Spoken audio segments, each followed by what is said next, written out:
The episode begins shortly after the death of the king, with the queen believing that his last wish was for his firstborn son to take the throne instead of Rhaenyra.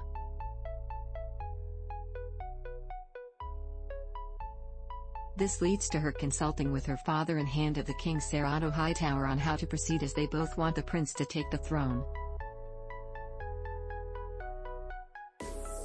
The 9th episode of the season, titled The Green Council and directed by Claire Kilner, does its job well as setting up for the final next week.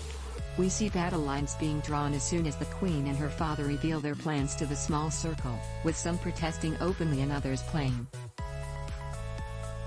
Otto and his men are quick to place Lady Rhaenys in house arrest. Unlike the majority of the season, this episode focuses on the Hightowers and their plot to take the throne rather than the Targaryens.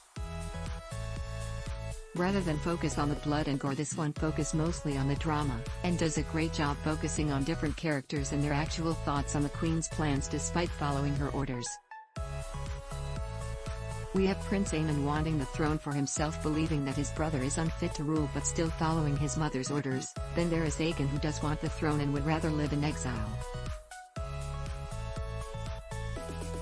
Then we have Rhaenys, who despite losing so much still holds on to her principles, and by the end of the episode reminds everyone why they should not underestimate her in the slightest.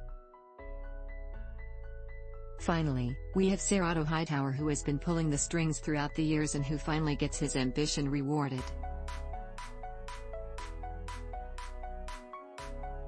All in all, this episode might not be the best one of the season, but it remains engaging and does its part to hype you up for the upcoming civil war for the Iron Throne.